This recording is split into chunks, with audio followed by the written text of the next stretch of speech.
Dubai Qatar वगैरह से लेना तो मतलब बहुत ही खतरे की बात थी। तो सऊदी जब मैंने बुक करा था, वॉर तो चल ही रही थी भाई तब। मैं तो भाई घर से जैकेट वैकेट लाया नहीं, मेरे को तो लग रहा था गर्मी होगी, और यहाँ पे भाई हो रहे लग रहा है अभी 10 डिग्री। नहीं, भाप तो नहीं निकल रही।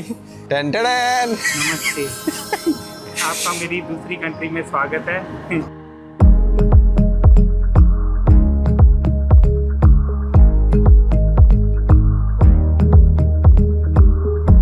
आज है भाई अपनी फ़्लाइट सऊदी एयरलाइंस की। ज़िंदगी में पहली बार बैठ रहा हूँ मैं सऊदी एयरलाइंस में, जो हमारी जाएगी रियाद।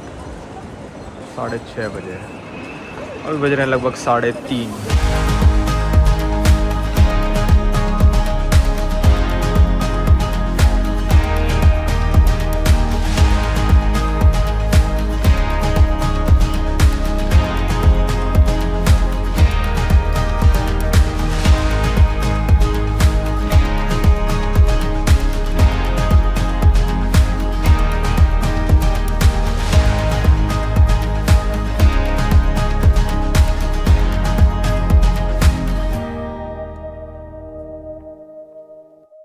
स्वागत है भाई आप सभी लोगों का एक नई सीरीज़ में। मैं इस समय हूँ सऊदी अरेबिया की कैपिटल रियाद में।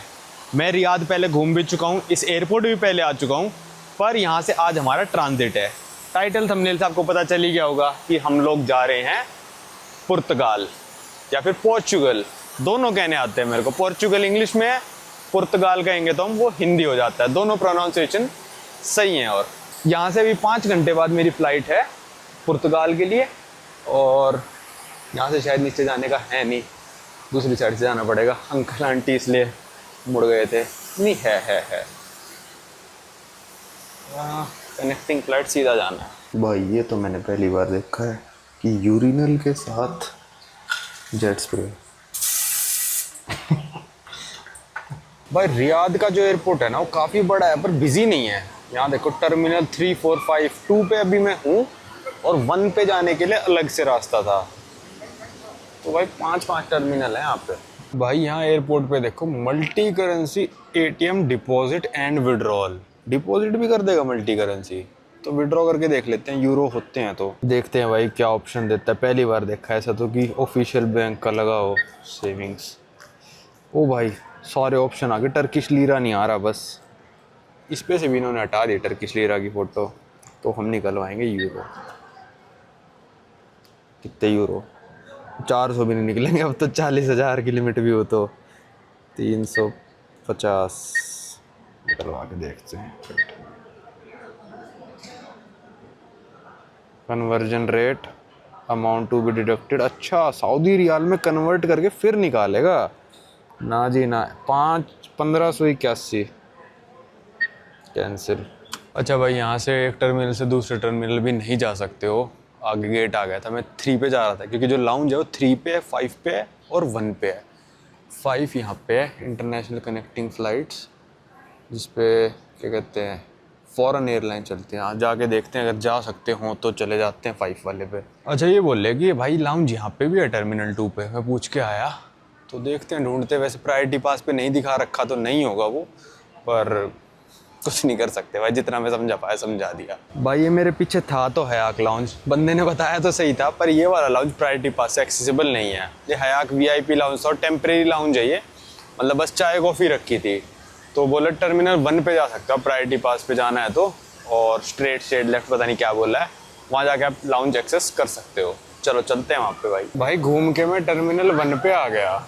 भाई ऐसा लग रहा है वापस से टर्मिनल 2 पे ही आ गए। देखो एग्जैक्टली सेम बना रखा है भाई, बिल्कुल डिट्टो। मैं आपको टर्मिनल 2 जाते वक्त दिखाऊंगा, बिल्कुल सेम भाई। वो फुहारा भी बिल्कुल सेम बना रखा है, और एक कैफ़े वगैरह सब सेम भाई। मतलब कैसे हो सकता है? ओले भाई लाउंज भी सेम लोकेशन पे है, वहाँ पे भी ऐसे ही जाके था लाउंज। ले भाई बिल्कुल सेम बना दिया भाई टर्मिनल, दोनों सेम 100% सेम। क्या आ गया था भाई लाउंज में? ये क्या गोलगप्पे? नहीं देखो भाई मसाले रख रखे हैं, ऐसे पहली बार देखा है। सीधे मसाले रख दे, लाल मिर्च छिड़क लो भाई ये लेके आ गया खाना। और काफ़ी ऑप्शंस थे, मतलब मेरे को अच्छे ऑप्शंस लगे। ये चिकन मशरूम सॉस, फिर बंसा लिया, ये हुमस, अरबिक देश में आके भाई हुमस तो मिलेगा ही। फिर ये हैलेपिनोस बहुत सारे रखे थे, आपको पता ही मेरे को खाने पसंद है तो मैं ऐसे उठा लाया थोड़ा सलाद सा, आलू, अभी भी काफ़ी सारी चीज़ें हैं और ला सकते हैं। आपको पहले अपनी जर्नी बता दूं दिल्ली से रियाद की। भाई मेरे को लगा था कि बहुत दिक्कत होएगी, क्योंकि जो मेरा वीज़ा है शेंगन वीज़ा, वो अभी से 10 दिन बाद एक्सपायर हो जाएगा और मैं रुक रहा हूँ शेंगन एरिया में 7 दिन, ठीक है। उसके बाद मेरी टिकट हो रखी थी, मैं गया काउंटर पे, सऊदी एयरलाइन के काउंटर पे, मैंने दिया अपना पासपोर्ट। भाई उसने सब कुछ चेक वेक किया, तो मैंने अपना वीज़ा दिखा दिया, दूसरे पासपोर्ट थे, पुराने वाले पासपोर्ट पर, ठीक है। तो वो लड़की देख के, पीछे उसका सीनियर खड़ा था, लड़की ऐसे बोली, सर ऐसा चल जाता है क्या कि मतलब पुराने पासपोर्ट पे वीज़ा हो और इस पासपोर्ट पे आप ट्रैवल कर रहे हो? तो उसका बंदा बोला हाँ चल जाता है, ठीक है। इस बात से आपको एक बात बताओ क्या समझ में आया, कि स्टाफ की ट्रेनिंग बिल्कुल ज़ीरो करते हैं। इसलिए दिल्ली एयरपोर्ट पे इतनी ज़्यादा लड़ाई होती है, क्योंकि स्टाफ की कोई ट्रेनिंग नाम की कोई चीज़ है ही नहीं। सीधी उनकी बस पहनाते हैं उनको कपड़े, बाल वाल बनवाते हैं, मेकअप वेकअप कराते हैं और वहाँ बैठा देते हैं कि भाई यहाँ बैठ जाओ, तुमको बस ये करना है। उसको ये भी नहीं पता चल रहा था कि मैंने ऑनलाइन चेक इन कर रखा है। मैंने कहा मैडम देख लेना ऑनलाइन चेक इन में, तो मेरे को सीट मिली नहीं थी, विंडो सीट दे सको तो देख लेना। कहती हाँ ठीक है मैं दे देती हूँ, ठीक है। फिर वो कहती अरे ये तो सर आगे जा ही नहीं रहा अपने सीनियर से। तो उसका सीनियर बोला इसने ऑनलाइन चेक इन कर रखा है। भाई एक आप इतना डम्ब सवाल सोचो कि इस लड़की को ये भी नहीं पता कि पुराने पासपोर्ट में वीज़ा हो तो नए पासपोर्ट के साथ आप ट्रैवल कर सकते हो। मतलब शेंगन, यूएसए, जापान, ये सब में चलता है। कोई भी देश ऐसा नहीं है जिसमें पुराने पासपोर्ट में वीज़ा चिपका हुआ हो और आपको वो नए पासपोर्ट पे लेना पड़े। मेरे को तो आज तक कोई देश मिला नहीं। ऑस्ट्रेलिया, न्यूजीलैंड में करना पड़ता है क्योंकि उनका ई वीज़ा है, वो ई वीज़ा पे चेंज कराना पड़ता है।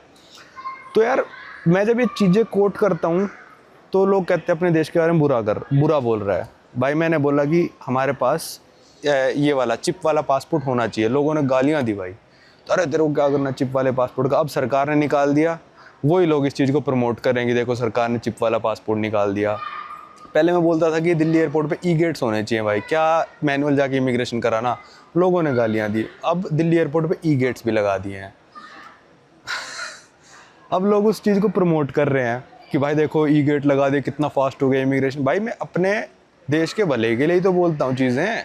कौन सा मैं भाई किसी से एड कर रहा हूँ, मेरे को क्या फ़ायदा होएगा? मेरे को पर्सनल लेवल पे तो क्या ही फ़ायदा होएगा, वीडियो में गालियाँ खा के मेरे को क्या फ़ायदा होता है? तो दो चीज़ तो मैंने अभी गिनवा दी। अब मैं सिक्योरिटी के बारे में बोलूँगा कि मशीनें इतनी पुरानी है दिल्ली एयरपोर्ट पे कि ये मान लो आज के दिल्ली मेट्रो के स्टेशन पे भी उससे ज़्यादा नई मशीनें मिल जाएंगी स्कैन करने वाली, इतनी पुरानी मशीनें हैं। भाई मैं तो कह रहा हूँ कि आज कह रहा हूँ मैं, सारी मशीनें चेंज करो, स्कैनिंग का झंझट ही हटाओ। जो शाहरुख खान वाला पोज बना के हमको स्कैन करते हैं ना, वो झंझट ही हटा दो भाई। सीधे गेट आते हैं, उसमें से बंदा निकले। यहाँ पे मैं निकला भी सऊदी में, निकला, वो गेट नहीं बोलेगा तो चेकिंग नहीं होएगी भाई। वरना हमारे वहाँ तो गेट बोले ना बोले, बंदा बोर्डिंग पास देखेगा। अभी तक भी आप अगर ई गेट से जाते हो ना तो आपका बोर्डिंग पास स्टैंप नहीं होता। अभी भी लोग आपसे पूछेंगे, पहले तो एक टिकट चेक करने वाला खड़ा रहता है कि भाई आप कहाँ से आए हो। मैं कहा ई गेट से आया हूँ। फिर वो कहता है ठीक है अब आप आगे जा सकते हो, ठीक है। फिर वो पुलिस वाला भी पूछता है, CISF वाले होते हैं, CRPF वाले होते हैं, मेरे को नहीं पता कौन होता, शायद CRPF वाले होते हैं। वो भी पूछते हैं कि भाई आप ई गेट से आए हो, क्योंकि उनको दिखता है कि स्टैंप नहीं है इस पर।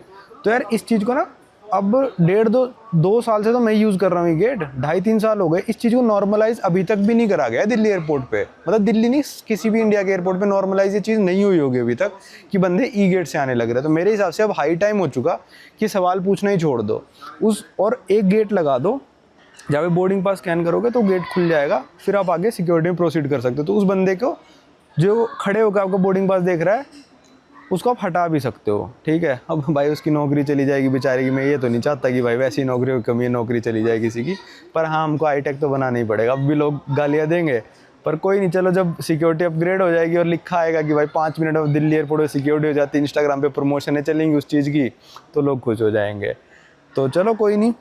भाई सऊदी एयरलाइन का जो सर्विस थी वो काफ़ी सही थी। पहली बार मैंने एयरलाइन देखी है जो इकोनॉमी क्लास में आके सब लोगों को हॉट टॉवल दिया भाई, सब लोगों को हॉट टॉवल मिला इकोनॉमी क्लास में। बिज़नेस में तो हर बार देते हैं, गया ही 2-3 बार हूँ, क्या हर बार बोल रहा हूँ मैं। तो हॉट टॉवल दिया, फिर उसके बाद खाना आया। खाना भी पूरा इंडियन स्टाइल में था, पराठे, चिकन की सब्ज़ी थी, फिर वो था दाल मखनी, चावल, सही था। मतलब खाना भी टॉप नॉच था। और मतलब सऊदी की सर्विस सही है, मतलब यहाँ का एयरपोर्ट सही है, सऊदी एयरलाइन सही है, और बजट फ्रेंडली टिकट आपको मिल जाएगी सऊदी की अगर आप यूरोप साइड जाते हो। और इस टाइम पे भाई यही मिल रही थी। दुबई, कतर वगैरह से लेना तो मतलब बहुत ही खतरे की बात थी। तो सऊदी जब मैंने बुक करा था, वॉर तो चल ही रही थी भाई तब, पर मेरे पास कोई ऑप्शन नहीं था। मतलब वॉर शुरू होने से 4 या 5 दिन पहले मैंने टिकट बुक करी होगी ये वाली। चलो खाना खाते हैं, अब क्या ही कर सकते थे। फिर भी सऊदी से टिकट हो गई तो मेरे को ये था कम से कम यहाँ पे तो ऑपरेशंस चल रहे हैं अभी, क्योंकि सऊदी में इतना कुछ हुआ नहीं है ना। तो यहाँ से देखो, मैं आपको दिखाऊं तो ये इमिग्रेशन काउंट्री है मेरे पीछे भाई। अब देख लो, यहाँ से तो कोई भी बंदा बैठ के रिकॉर्डिंग कर ही सकता है इमिग्रेशन की, पर वहाँ जाके नहीं कर सकते। बस यहाँ से तो कोई भी कर लेगा चुपके से, है ना। चलो खाते हैं भाई। अरे भाई ये इमिग्रेशन नहीं है यार, ये चेक इन काउंटर है। मेरे को लग रहा था इमिग्रेशन है, क्योंकि लाइन सी लगी हुई थी यहाँ पे। फिर मैंने देखा यार वहाँ पे तो गाड़ियाँ आ रही हैं, सामने ही रोड है। मैंने कहा यार इमिग्रेशन की हो गई ना गाड़ी। मैं कहा इमिग्रेशन की इतनी पास तो रोड नहीं होती यार। फिर मैंने देखा ये तो भाई एंट्री है टर्मिनल की, ये चेक इन काउंटर्स हैं। चलो भाई अपना इस ट्रिप का थोड़ा प्लान बता देता हूँ मैं आपको।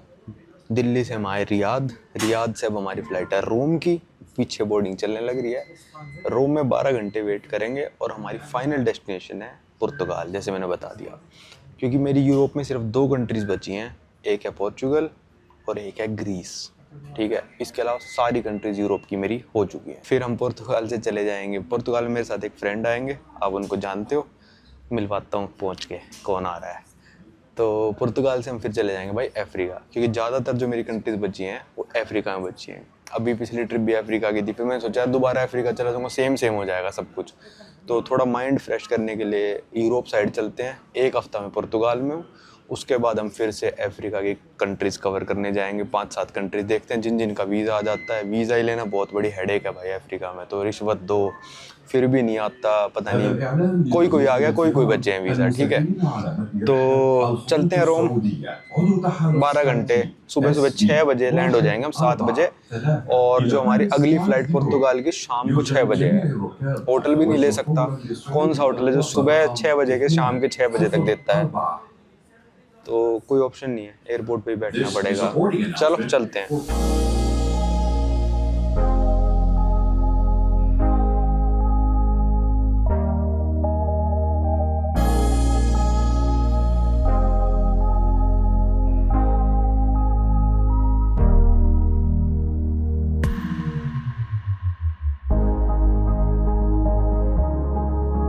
भाई ये पहुंच गया था मैं रोम के एयरपोर्ट पे, इमिग्रेशन वगैरह सब हो गया। यहाँ से निकला हूँ बाहर, वापस डिपार्चर्स पे जा रहा हूँ। भाई यहाँ डिपार्चर्स बोर्ड लगा है, पर अपनी फ़्लाइट ना 6:20 की है। यहाँ पे अभी आखिरी फ़्लाइट जो आ रही है 6:05 की आ रही है, तो वेट करना पड़ेगा शायद 15 मिनट, करते हैं वेट। भाई बहुत ही ज़्यादा भीड़ है रोम के एयरपोर्ट पे, और सारे लोग यहीं पे क्यों बैठे हैं। दिक्कत है कि बोर्ड पे ना जो गेट आता है इनका, वो बिल्कुल एंड मोमेंट पे आता है। ये मान लो 1 घंटा पहले, 1.5 घंटा पहले, तो जो 4 घंटे पहले वाली फ़्लाइट वाले भी है ना, वो यहाँ पे बैठे रहते हैं लाउंज से में। मतलब जो कॉमन सा है, गेटों पे जा ही नहीं सकते कि किस गेट पे जाएं, आधे उस तरफ है आधे उस तरफ हैं। भाई 5.5 घंटे की फ़्लाइट के बाद यहाँ पे हम पहुँच गए थे रोम, ठीक है। और थोड़ी फ़्लाइट में मेरी एक लेडी से लड़ाई हो गई, उसकी सीट मेरे पीछे थी। मेरे को पता था उस लेडी से मेरी लड़ाई होनी है, क्योंकि जैसे ही मैंने सीट रिक्लाइन करी फ़्लाइट उड़ते ही, वो कहती आगे कर लो इस सीट को।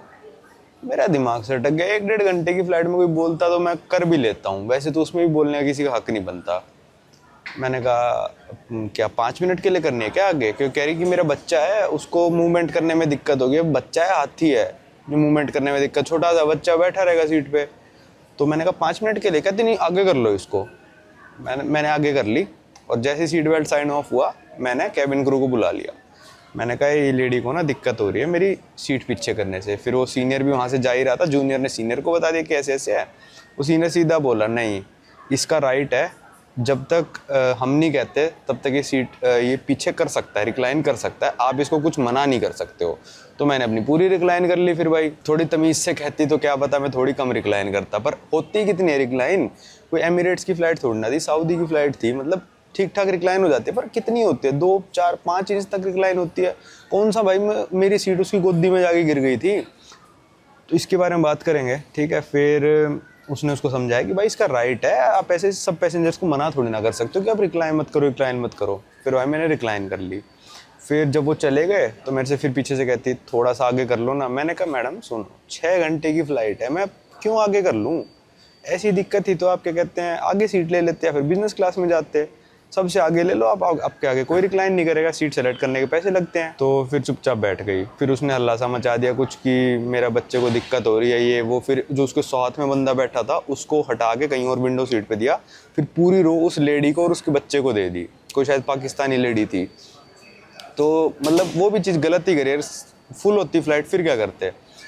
तो मैं इससे क्या बता रहा था भाई, 3-4-5 इंच पीछे हुई होगी, पर लोगों को ऐसा लगता है कि आगे वाले ने पीछे क्यों कर ली, मेरा स्पेस क्यों घेर लिया, जबकि अगले का राइट है। ठीक है, जैसे कई लोग होते हैं भाई काफ़ी ज़्यादा बल्की होते हैं, मोटे होते हैं, वो साइड वाले की सीट पे भी आ जाते हैं। कई लोग लंबे होते हैं, जैसे परमवीर हो गया, ठीक है, उसकी हाइट 6'4" है। जब आगे वाला सीट पीछे करेगा तो ऑब्वियस सी बात है उसके पैर अड़ेंगे। ठीक है, पर उस टाइम पे परमवीर भी कुछ नहीं कह सकता कि भाई मेरे पैर अड़ रहे हैं आप आगे कर लो, क्योंकि अगले का राइट है, उसने भी टिकट के पैसे दिए हैं।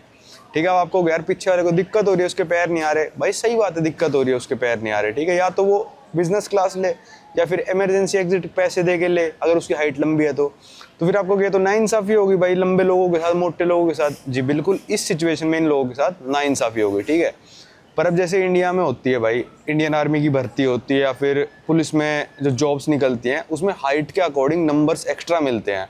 अगर कोई परमवीर जितना लंबा बंदा है तो उसको नंबर्स एक्स्ट्रा मिलेंगे।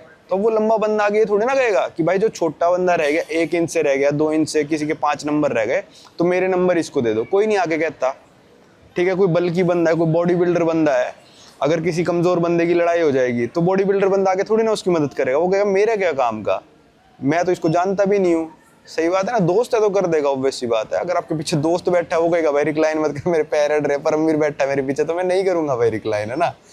तो पर अगर अनजान बंदा है ना, बॉडी बिल्डर उसको बचाएगा लड़ाई से, ना जो अनजान बंदे को कोई नंबर देगा अपने किसी एग्जाम में, अगर उसको नंबर एक्स्ट्रा मिल रहा है हाइट की वजह से, तो किसी बंदे का कहीं डिसएडवांटेज हो जाता है, कहीं पे उसका एडवांटेज हो जाता है। अब स्पोर्ट्स वगैरह परमवीर अगर खेलेगा तो ऑब्वियस सी बात है, वॉलीबॉल, बास्केटबॉल, उस सब में उस चीज़ को हाइट के एडवांटेज मिलेगी, फ्लाइट में उसको डिसएडवांटेज मिलेगी।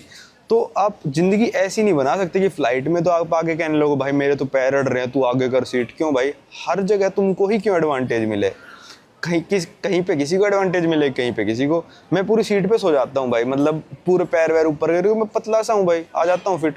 कोई मोटा बंदा होगा मेरे साथ में बैठा था, उसका हाथ मेरे को कम से कम 200 बार लगा होगा फ्लाइट में, पर मैंने उसको कुछ बोला नहीं। ठीक है, सादा सा बंदा था, क्या ही बोलता।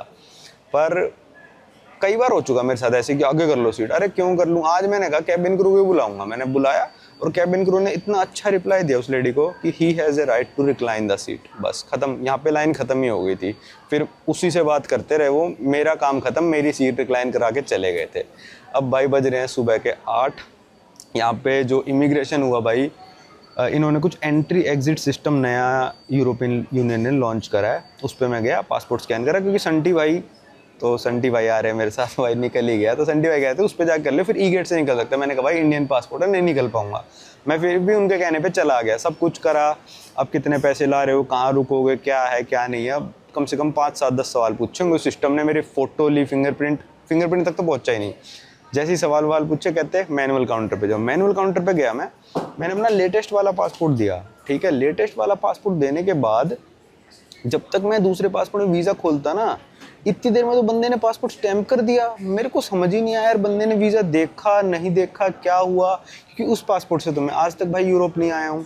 तो क्या हुआ क्या नहीं हुआ मेरे को नहीं पता, पर बंदे ने 5 सेकंड भी नहीं लगाए होंगे, बिल्कुल नए पासपोर्ट पे ऐसे स्टैम्प करके चल। मैंने कहा हो गया क्या, कहता हाँ जा। पता नहीं क्या है। चलो अब बैठा हूँ यहाँ पे भाई, ये थोड़ी सीट चौड़ी है तो यहाँ थोड़ा बैग लगा लिया, कमर लग जाएगी अपनी, और ऐसे करके बैठ के सो जाऊँगा। ठीक है, अब कोई आगे कहेगा कि भाई सीट से उठ जाओ, तो भाई मेरे को उठना पड़ेगा, ऑब्वियस सी बात है, क्योंकि मैं एक ही सीट घेर सकता हूँ, ये नहीं कि मैं सारी सीटें यहाँ पे घेर लूँ, है ना। तो क्योंकि मेरा राइट एक सीट का है, तो जो राइट है उसके हिसाब से अगर आपको भी कोई कहता है फ़्लाइट वगैरह में रिक्लाइन कर लो सीट, भाई आप सीधी कर लो और फिर कैबिन क्रू को बुला के बता दो कि इस बंदे को दिक्कत है, कैबिन क्रू उससे अपने आप झेल लेगा। भाई कैबिन क्रू की मर्जी होगी तो उसकी सीट चेंज कर देगा, कैबिन क्रू की मर्जी होगी तो आपको कोई बेटर सीट दे देगा। ठीक है, पर अगर कोई सारी फ़्लाइट फुल है तो कैबिन क्रू यही बोल के जाएगा कि भाई साहब इसका राइट है। ज़्यादा से ज़्यादा वो ये बोल देगा कि भाई आप चेंज कर लो सीट आपस में, फिर वो आपस में आगे आ जाएगा बंदा, फिर उससे आगे वाला रिक्लाइन कर लेगा, फिर उससे आगे वाला रिक्लाइन कर लेगा, फिर कितनों को मना करोगे। भाई रिक्लाइनिंग सीट एक राइट है आपका, जब तक फ़्लाइट में वो फैसिलिटी दे रखी है। कुछ ऐसा ऑप्शनल नहीं है कि पीछे वाले की परमिशन के बाद रिक्लाइन करना है, ऐसा कुछ नहीं है, ठीक है। तो अगर आपसे भी कोई ऐसा कहता है तो लड़ लिया करो, क्योंकि बहुत लोग ना नाजायज़ फ़ायदा उठाते हैं इस चीज़ का कि मेरे साथ तो बच्चा है, मैं बच्चे को संभाल रही हूँ, ये कर रही हूँ, वो कर रही हूँ। अरे बच्चा है, हाथी है, सीट से फुदकता ही रहेगा क्या? छोटा सा बच्चा था, मतलब ये मान लो होगा, समझ रहा था बच्चा सब कुछ, 7-8 साल का। अब बताओ उसकी मोमेंट में क्या दिक्कत आ रही है? परमवीर की मोमेंट में दिक्कत नहीं आती, 6-4 के बंदे के में, उस 2 फुटिए के में दिक्कत आ रही है। वो बस एक ना, मतलब कि हमको प्रिविलेज दो, हम बूढ़ों के साथ ट्रैवल कर रहे हैं या फिर बच्चों के साथ ट्रैवल कर रहे हैं, हमको प्रिविलेज दो, ये वाला सिस्टम चलता है। तो इसके दिमाग में से मैंने वो फितूर निकाल दिया। भाई अभी 6.5 घंटे हैं फ्लाइट को, तो मेरे को कोई लाउंज एंट्री देगा नहीं, 3 घंटे पहले देते हैं लगभग ना। तो ईटी नहीं कर लेते हैं, आके KFC भी कुछ खाते हैं तब तक। भाई मील टाइप बॉक्स टाइप ही करा है भाई, 13.5 यूरो का हो गया, 1500 रुपये हो गए भाई आज की तारीख में। 110 का यूरो है आज। चलो कोई नहीं, अब एयरपोर्ट पे रुके हैं सस्ती फ़्लाइट के चक्कर में, तो ये सब तो करना ही पड़ेगा। भाई यहाँ खाना ले लिया, और भाई अभी तक यूरो के इजी कैलकुलेशन होती थी कि 100 से मल्टीप्लाई कर लो, अब यूरो तो हो गया भाई 111-12 रुपये का, उसकी फिर से डिफ़िकल्ट हो गई कैलकुलेशन। अब डॉलर की ईजी होने वाली है, 95 हो गया, जल्दी 100 होएगा, फिर डॉलर की ईजी हो जाएगी कैलकुलेशन। पाउंड तो भाई 100 पता नहीं 30-20 कहाँ पहुँच गए।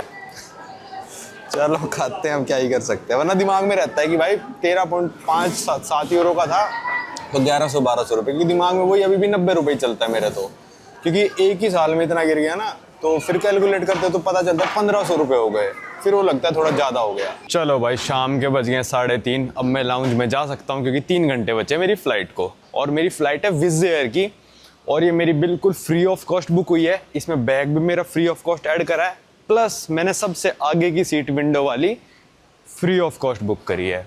मैंने एक पहले कोर्स भी बनाया था, how to get flight for free, मतलब सारी फ्लाइट आप फ्री भी नहीं ले सकते, फिर तो एयरलाइन चलेगी कैसे।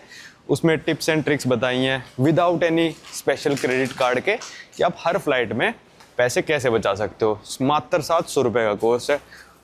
अगर कोई बड़ा इंटरनेशनल ट्रिप आप या आपकी फैमिली के साथ करने जा रहे हो, ठीक है, जिसमें आप मान लो 30-40 हज़ार रुपये से ऊपर की फ़्लाइटें बुक कराओगे अपनी फैमिली के लिए, तो मैं रिकमेंड करूँगा आप मेरा कोर्स ज़रूर ले लेना। अगर आपने ले लिया तो आप ये मान के चलो आपके 700 से तो ज़्यादा ही रुपए बच जाएंगे, वरना कोई ज़रूरत नहीं लेने की।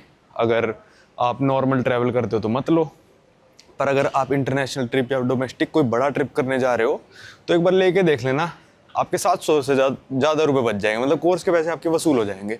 अब यहाँ पे मेरे को ढूंढना है भाई अपना लाउंज कहाँ पे है। अभी एयरपोर्ट बिल्कुल खाली हो गया, सुबह इतनी भीड़ थी भाई। रोम के एयरपोर्ट पे ये यूनिक क्रेडिट का एक ATM था, इसने मेरे बिना कोई एक्स्ट्रा पैसे लिए 350 यूरो निकाल दिए भाई, क्योंकि मैं आगे अफ्रीका जाऊँगा ना, वहाँ पे यूरोज़ ही ज़्यादा चलेंगे, तो मैं इस बार लाया भी नहीं घर से डॉलर अपने साथ, और रिसिप्ट पे भी 350 ही आया, तो ज़्यादा भी नहीं काटे। यहाँ है भाई प्लाजा प्रीमियम, फर्स्ट तो नहीं है हमारे वाले कार्ड में, पर ये प्राइम विस्ता करके जो लाउंज है ये वाला है। 3 लाउंज है इस टर्मिनल में जो कार्ड से मैं एक्सेस कर सकता हूँ प्रायोरिटी पास से। भाई यहाँ मिल गई थी लाउंज में एंट्री, और मैं लाउंज में ना लगभग सब कुछ ले आता हूँ जो भी अवेलेबल होता है। 2 टाइप के पास्ता, ये बस यही अवेलेबल था, 2 टाइप के पास्ता, पिज़्ज़ा, और एक चीज़ और थी जो मेरे को समझ में नहीं आई, तो थोड़ा थोड़ा ही खाना होता है यहाँ पे तो वैसे भी। ये देखो भाई इटली के एयरपोर्ट पे ये मूर्तियाँ, पूरे आप रोम इटली कहीं पे, मतलब इटली में कहीं पे भी घूमोगे ना, ये मूर्तियाँ मिलेंगी, तो इन्होंने यहाँ पे अपने एयरपोर्ट पे भी सजा दी हैं। चलो भाई चलते हैं, लिस्बन की अपनी बोर्डिंग स्टार्ट हो चुकी है, और आज हमारे पास प्रायोरिटी एक्सेस है। अगर आप कुछ भी कैबिन बैग वगैरह खरीद लेते हो, विज़ एयर आपको प्रायोरिटी एक्सेस दे देती है कि लाइन तोड़ के आप आगे जाके कर सकते हो, पर ज़्यादातर लोगों के पास विज़ एयर में प्रायोरिटी एक्सेस होता ही है।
भाई ये हम पहुंच गए हैं पुर्तगाल।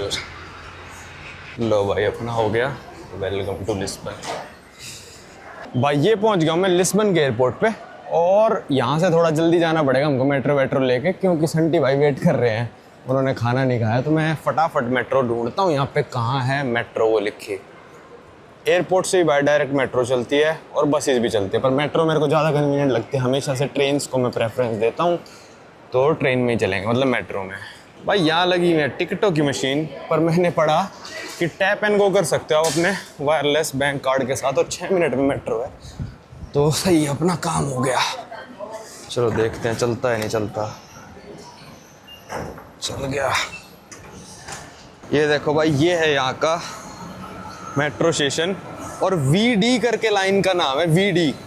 पता नहीं उसका क्या मतलब है। हमको ग्रीन वाली में भी जाना है, उसका नाम है VM। ऐसी लाइनें पहली बार सुनी है मैंने। और नीचे जाना है क्या? लो भाई गूगल ने गलत बता दिया, शायद यही लेनी थी हमको। हाँ यार एयरपोर्ट का तो आखिरी स्टेशन ही है यार, तो गूगल गलत बता रहा है यार। 8:48 की बताई थी, अभी तो 44 ही हुए हैं। ये देखो 45 तो अभी दिखा रखा है। पता नहीं यहाँ से जाना है ऐसे ऐसे ऐसे, यहाँ चेंज करके, और फिर शायद इनमें से किसी स्टेशन पे उतरना है। अभी देखने का टाइम भी नहीं मिला मेरे को किस पे उतरना है, कितने की टिकट है मेरे को कुछ नहीं पता भाई। टैप करा कार्ड अपना आ गए अंदर। ये तो आखिरी हो जाएगा, शायद ये वाला होगा मेरे को लग रहा है, ये या फिर ये वाला होगा। भाई देख लो 8:48 पे लिखा था, पहले ही चली गई। मतलब चलती तो है, पूरी रात चलती है, 11 बजे तक है सर्विस। चलो आ जाएगी। उतरना किस पे है? बाइक 100 पे, और ग्रीन लाइन का लगभग आखिरी स्टेशन पे उतरना है। भाई मैं अभी पढ़ रहा साउथ से बेस्ट है, मेरे को लगा अगली ट्रेन 5:40 पे आएगी, पर ये टाइमर चलने लग रहा है, 5 मिनट 40 सेकंड पे आएगी अगली ट्रेन। ये आई अब, ये टनल में जाके घूम के आएगी मेरे को ऐसा लग रहा है। चलो भाई आ गई ट्रेन। अच्छा ये ट्रेन ना यहाँ पे मुश्किल से भाई 10 सेकंड दरवाजा खोला एयरपोर्ट के स्टेशन पे, पर गूगल ने गलत बता दिया, वरना भाग के आके पिछली ट्रेन ही पकड़ लेता। 7-8 मिनट बर्बाद हो गए। चलो चलते हैं। अच्छा भाई LV का मतलब है लाइना वर्दे, मतलब ग्रीन लाइन शायद इसका।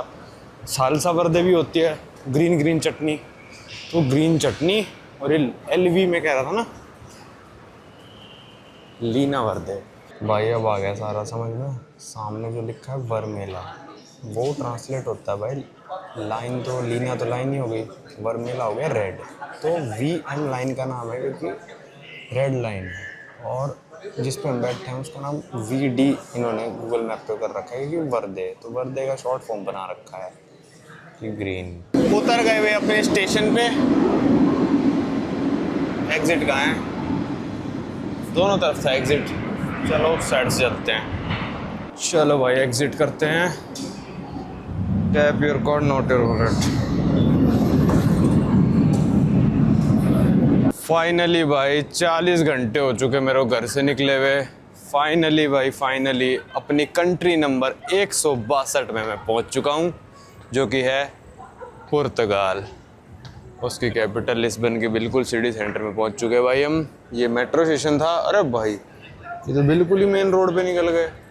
और संटी भाई कह रहे इस मैकडोनल्ड भी मिलते हैं, आ रहे हैं वो भी। भाई ये देखो ये मेन स्ट्रीट पे बिल्कुल ही मेट्रो स्टेशन खुला है। और ठंड हो रही है यार, इतना तो मैंने एक्सपेक्ट ही नहीं करा था कि इतनी ठंड होगी। टाइम कितना हो गया? ये घड़ी तो गलत दिखा रही है। भाई संटी भाई का प्लान था कि बर्गर खा लेते हैं, पर मैंने कहा यार बर्गर भी 5-6 यूरो का आएगा ही, इससे अच्छा अपने इंडियन रेस्टोरेंट पे चलते हैं, वहाँ पे सब्जी आ जाएगी, यहाँ पे 10 यूरो में, तो क्योंकि सस्ता देश है यार, स्विट्जरलैंड थोड़ी ना 40 यूरो की सब्जी आएगी। खैर वहाँ तो बर्गर भी 10-12 यूरो का आता है। तो बोले ठीक है, यहाँ पे हमारे हॉस्टल के पास ही एक नेपाली रेस्टोरेंट है, वहाँ चलते हैं। मैंने मेन्यू देख लिया, 12 यूरो में करी वगैरह मिल रही है, और नान वगैरह 2-2 यूरो के। मैंने कहा एक नान खा लेंगे, वैसे इतनी भूख है नहीं, क्योंकि भाई रियाद में भी लाउंज में खा लिया था, लिस्बन में भी लाउंज में खा लिया था, फिर सुबह KFC भी खा लिया था पूरा। तो ठीक है यार, पर ठंड बहुत ज़्यादा है। ये मान लो अप्रैल का एंड चल रहा है, आखिरी 1-2 दिन बचा है अप्रैल में, ठीक है। और यहाँ पे ठंड देखो भाई क्या ज़बरदस्त हो रही है। ये देखो एक और आ गया। ये सब तो आपको कल घुमाऊंगा। मैं तो भाई घर से जैकेट वैकेट लाया नहीं, मेरे को तो लग रहा था गर्मी होगी, पर यहाँ पे भाई हो रहे लग रहा है अभी 10 डिग्री। नहीं, भाप तो नहीं निकल रही। भाई ये ट्रैम देखो कितनी ज़बरदस्त लग रही है, शायद इसकी राइड लेंगे हम कल। ये टूरिस्टी ट्रैम है, 28 नंबर, ठीक है। और भाई यहाँ पे सब्वे देखते ही ना मेरा तो मन डबल गया। मैंने कहा छोड़ो, इंडियन रेस्टोरेंट भी सब्वे खाते हैं कि भूख के हिसाब से है, भूख थोड़ी कम ही है तो इंडियन रेस्टोरेंट जाने का फ़ायदा नहीं है। सबको यहाँ पे उतार दिया ट्रैम ने, अब तो खाली हो गई। इंडिकेटर भी है भाई, इंडिकेटर जला रखा है। कल करेंगे इसकी सवारी। सिटी तो यार बहुत ही ज़्यादा हिस्टोरिक लग रही है रात में। और देखो ठंड का एहसास ये देख लो आप, ये आग जला के बैठे हुए हैं। और इस टाइम इंडिया में 45 डिग्री हो रहा है भाई, जब मैं छोड़ के आया हूँ इंडिया को। Ten ten. नमस्ते, आपका मेरी दूसरी कंट्री में स्वागत है। ये मेरा सेकंड होम है, 24 घंटे से ज़्यादा जाते हैं, सेकंड होम है भाई। भाई बंदा ना आने के बाद पुर्तगाल 18 घंटे सोया हॉस्टल में। मतलब ऐसे टूट के सोया हूँ, सो गया 16-17 घंटे भाई। चलो सब्वे बनवाओ फिर। जैसे आपने रिकॉर्ड बनाया था ना 5 दिन ना नहाने का, तो मैं सोच रहा था करते हैं। चलो आज सब्वे खाते हैं भाई। यहाँ पे सब्वे तो ये मान लो मैकडोनल्ड से भी सस्ता है भाई। पूरा फुट लॉन्ग मिलता है यहाँ पे 6.5 से 7 यूरो का, चिकन वाला वो भी। और टिक्का भाई, चिकन टिक्का। और भाई ड्रिंक्स वगैरह मिला के 10 यूरो हो जाता है। पर मैकडी के ऊपर मैं कभी भी आंख बंद करके सब्वे ही प्रेफर करूँगा। क्या बोलते हो? हाँ सब्वे ज़्यादा अच्छा है, पर मैकडी भी अच्छा है कई जगह। तो यहाँ पे चिपोटले था ना बाजू में ही। नहीं था वो। चलो भाई खाते हैं और फिर चलते हैं अपने हॉस्टल। 40 से ज़्यादा घंटे हो चुके मेरे को निकले हुए अपने घर से। मतलब कैसे सोया हूँ, बेड तो मतलब पूरा लेटा तो मैं हुई नहीं, 40 घंटे से बंदा बैठा है, सोच लो भाई। रात का माहौल देखो, मतलब बिल्कुल सिटी सेंटर। खैर ऐसा लग रहा है कि रात हुई नहीं है, क्योंकि अभी मैं उतरा ना एयरपोर्ट पे तो 8:40-45 तक तो यहाँ पे दिन ही था। तो ऐसा लग रहा है कि नहीं अभी 7-8 बजे होंगे, पर भाई 10 बज चुके हैं। दिमाग को लग रहा है कि जस्ट अभी रात हुई है, तो क्या पता 7-8 हुए हों, पर 10 बज चुके, 10 से भी ज़्यादा हो गए शायद। भाई पुर्तगाल ना one of the cheapest country है यूरोपियन यूनियन में ट्रैवल करने के लिए, ठीक है। चीप हॉस्टल है, चीप खाना है, जैसे सब्वे कितना चीप था, यहाँ पे मेट्रो चीप है, सब चीप है मतलब यहाँ पे, ठीक है। पर संटी भाई के कहने पे यहाँ पे सबसे महंगा हॉस्टल बुक किया है भाई लिस्बन में। रुक तो जा, पूरी बात तो सुन लो। अरे सुन तो लो एक बार। भाई यहाँ पे मेरे को जो उम्मीद थी ना पर्सनली, वैसे मेरी उम्मीद से भी थोड़ा महंगा निकला पुर्तगाल। मेरे को उम्मीद थी कि 10 यूरो से ज़्यादा का कोई हॉस्टल होना ही नहीं चाहिए, मेरे को तो ये था दिमाग में। पर यार यहाँ पे ना गर्मियों का मौसम चल रहा है, तो सारे गोरे जो है ना गर्मियों के टाइम पे घूमने निकलते हैं। तो उसकी वजह से जो हॉस्टल अभी मान लो अगर 30 यूरो का है ना, वही आपको सर्दियों में 15 से 10 यूरो का मिलेगा बस, ठीक है। तो अभी थोड़ी गर्मी चल रही थी, संटी भाई बोले नहीं अच्छा हॉस्टल चाहिए भाई जिसमें ब्रेकफास्ट होना चाहिए। यार ब्रेकफास्ट तो होना ही चाहिए ना। तो मैंने कहा चलो ठीक है, आपकी बात मान लेते हैं, लिस्बन में आपकी पसंद का हॉस्टल करा लेते हैं। कितने का मिला हमको ये? शायद 30 यूरो पर दिन, मतलब मोटा लगा लो 3000 रुपये पर डे। 3000 रुपये पर डे भाई। पुर्तगाल में बहुत महंगा है 3000 रुपये पर डे, ठीक है। सुन तो लो, ब्रेकफास्ट भी है। कल बंदा आया, संडे में मेरे से एक दिन पहले आ गए थे, कल आए 18 घंटे सोते रहे भाई। मैं मैसेज कर रहा हूँ रोम एयरपोर्ट पे बैठा भाई, उठ जाओ क्या हो गया। मेरे को लगा भाई कुछ हो गया, गड़बड़ हो गई हॉस्पिटल में, पता नहीं क्या हो गया। 18 घंटे तक बंदा सोया है और उठ के सबसे पहला मैसेज पता क्या रखा है भाई, ब्रेकफास्ट मिस हो गया। भाई अभी 10:30 तक और बंदा 11 बजे उठा। मेरा तो दिल टूट गया भाई ने इतनी रिक्वेस्ट करी मेरे से कि भाई हॉस्टल बढ़िया कराना अंकुर, ब्रेकफास्ट मेरे को चाहिए। मैंने कहा चलो करा लो। जो जिसके लिए कराया वही नहीं हुआ। चलो भाई बिल्कुल सिटी सेंटर में, यही है ना? हाँ यही है। ये आ गया भाई अपना हॉस्टल, इसका नाम है लिस्ब। ऊपर ये वो क्या कहते हैं इसको, अब क्या है ये भाई? लिस्बोन ही है सब चीज़ों का नाम यहाँ पे। मैं जितने रेस्टोरेंट है इसका नाम भी और भी लिस्बन अलावत। हाँ। चलो भाई मेरे को तो चेक इन करना है, मैं चेक इन करता हूँ। चलो भाई हॉस्टल आपको कल दिखाऊंगा, क्योंकि 10:30 हो चुके, लोग सोने लग रहे हैं और आराम से जाके बैग वैग रख के आए हो, सेट कर रहा है भाई। कमर सीधी करते हैं, इस वीडियो को रखते हैं यहीं तक। हम आपको मिलेंगे अगली वीडियो में।